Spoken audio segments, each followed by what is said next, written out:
మనందరి జీవితాలలో మనం చాలాసార్లు మనం ఇలా అనుకుంటూ ఉంటాం, ఏమనంటే ఎన్నో విషయాలు మారిపోవాలి, నా జీవితము, నా ఫినాన్షియల్ విషయాలన్నీ మారిపోతే బాగుండు, నా ఆర్థిక ఇబ్బందులు అన్ని విషయాలలో మారిపోతే బాగుండు.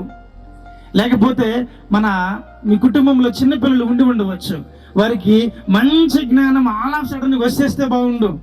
స్కూల్కి వెళ్తున్నాడు కదా, వాడు చక్కగా క్లాస్ వచ్చేస్తే బాగుండు, వాడు మారిపోతే బాగుండు. అలా మారితే బాగుండు, మారితే బాగుండు, మారితే బాగుండు అని చాలా విషయాల్లో మనం అనుకుని ఉండవచ్చు. ఈ పదం చాలా సార్లు నువ్వు బయటికి చెప్పకపోయినను నీ హృదయంలో నువ్వు అనుకుని ఉంటావు, ఏమని? ఇది మారితే బాగుండు, ఈ పరిస్థితి మారితే బాగుండు, ఈ స్థితి మారితే బాగుండు, ఈ పరిస్థితులలో నుంచి నేను బయటపడితే బాగుండు అని అనేక మంది వారి వారి జీవితాల్లో అనుకుంటూ ఉంటారు. ఇలా అనేక విషయాలు మారాలి మారాలి మారాలి అని ఎన్నో వింటున్నాం.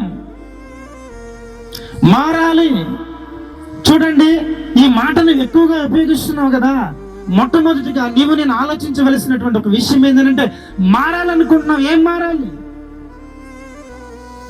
ఈ లోక సంబంధమైనటువంటి అనేక విషయాలలో మారాలనుకుంటున్నావు, మంచిదే.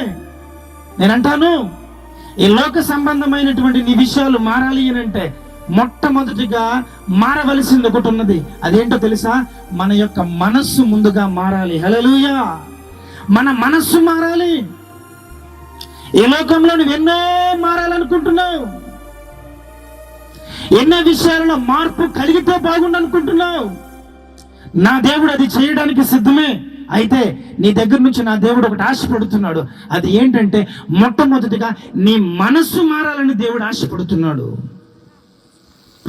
ఎప్పుడైతే మన మనస్సు మారుతుందో, నేనంటాను, నీ పరిస్థితులు అన్నీ మారిపోతాయి. హల్లెలూయా! ఎప్పుడైతే నీ మనస్సు మారుతుందో, ఆలకించండి, ఎప్పుడైతే నీ మనస్సు మారుతుందో, నా దేవుడు నీ పరిస్థితులు అన్నీ మార్చేసే దేవుడే.